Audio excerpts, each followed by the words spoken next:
Are you possibly struggling with contest number 7? Well, in today's video, I'll show you how you can easily win all of your games for contest number 7. I got 4 out of 5 wins on my main account and 5 out of 5 wins on my mini account. So, for this Trio Showdown map, I'll tell you the best strategies, the best comps. I'll also tell you which angelic or demonic abilities you want to use for this, and much more. So get ready and let's go straight into the video. So, starting off, when I saw this Trio Showdown map, I really didn't know any comps, so I had to play it, and when I played the game mode, I kind of figured out what comps are the best for this mode. I'll share which comps I think is the best for this mode, and also other comps if you possibly don't have the brawlers maxed out. So yeah, with that, let's start with comp number 1. So, for comp number 1, we have Angelo, Buster, and Byron. Now, let's start with Angelo. The reason Angelo is so good for this map is because there are a lot of water, so it's very easy for endgame to just get out of the spawn. There's like a hiding spot you can hide, and it's very easy to just switch between the hiding spot and apply pressure to the enemies since you can go on water and easily escape. So you won't have a problem of just adjusting between hiding and pressuring enemies. Another thing is, for the endgame, when there's throwers hiding behind that hiding spot where the jump pads are, you can easily just pressure them and make them get out of the spawn, or else you're going to kill them since you're Angelo and you can go in water. So that's another reason why Angelo is so good for this map.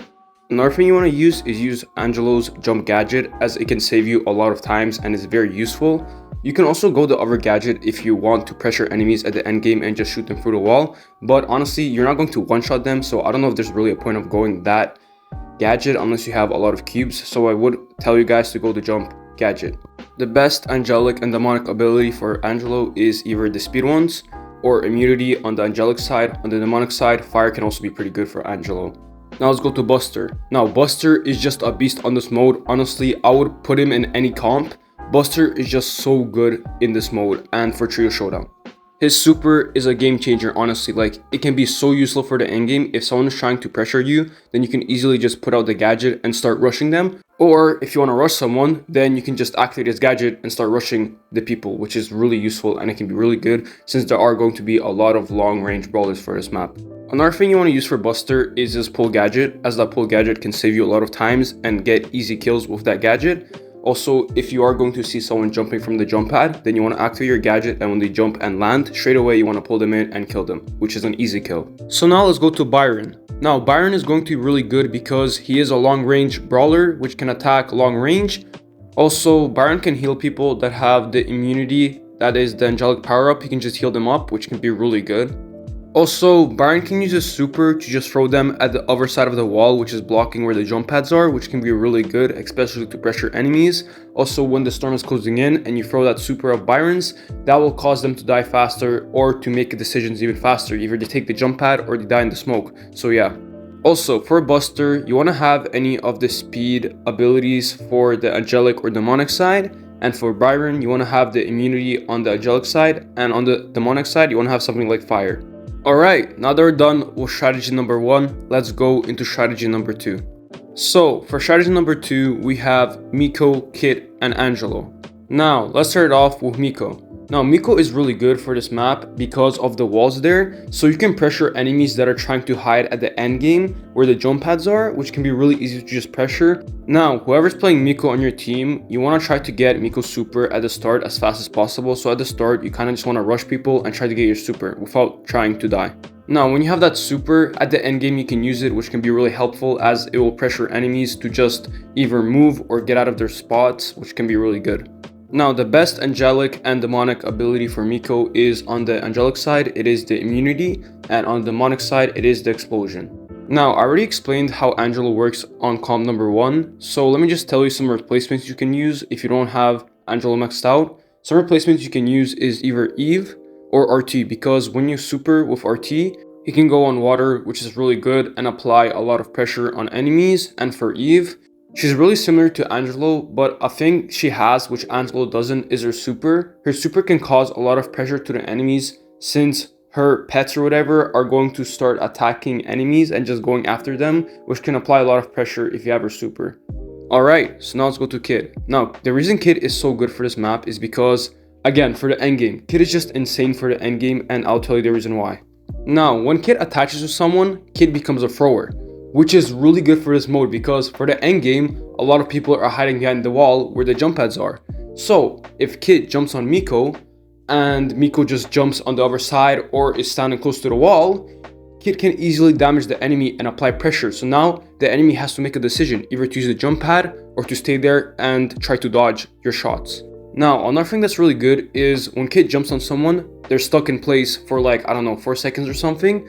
And Angelo and Miko can deal a lot of damage, so you can easily kill an enemy really fast. Now, the best angelic and demonic power-ups for Kid, I would say, is either any of the speed ones. You can also go fire on the demonic side and immunity on the angelic side. So just decide what you are more comfortable with and go with it. Alright, now that we're done with that, let's go to the last comp, which is comp number 3. Now, the brawlers for comp number 3 is Colt, Lily, and Juju. Now, let's start out with Colt. Now, the reason I put Colt for this comp is because he can break walls, which can be insane for the endgame when you have your super. Also, you do want to go the wall break gadget, as it is going to be more useful for this mode since there are so much walls here, and you can break the middle, so you can break the bushes, which can be really good. So, the best angelic ability for Colt, I would say, is the shield one. Not the immunity, the shield one. Basically, when he attacks, he gains shield, and that ability is so good for Colt. Now, on the demonic side, I would suggest something like speed. Now, let's go to Juju. Now, the reason Juju is so good is because she can go on water, and she's also a thrower, so she can pressure enemies at the end game and cause a lot of chaos. Also, there are a lot of walls for this map in general, so she is really good for this map. Now, the best abilities for her is probably immunity on the angelic side, and on the demonic side, I'd do something like fire just in case you're getting pressured. And with the fire ability, they'll have to go back, so that fire ability can be really good. Alright, so next we have Lily. Now, Lily can be amazing for Trio Showdown because of her gadgets. Now, because of her gadgets, she can save herself so much times, and you want Lily to basically be a backup, if that makes sense.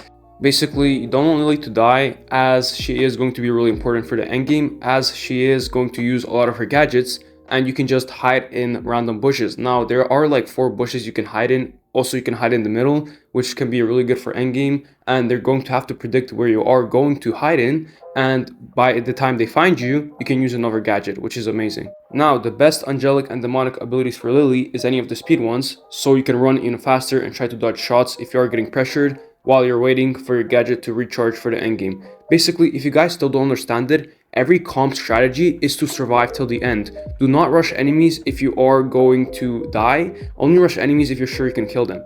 Basically, you just want to survive till the end game and make sure you don't die.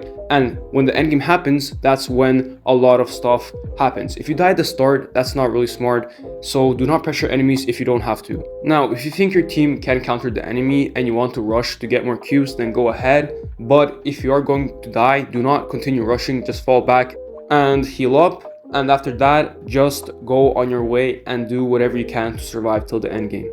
And yeah, thank you guys so much for watching the video. I really appreciate it. Now, if you did enjoy the video, consider leaving a like and subscribe. It does help me out. Also, I'm sorry if my voice does sound a bit different. I am sick right now because I was eating a lot of cold stuff. And yeah, thank you guys for watching. See you later and bye bye.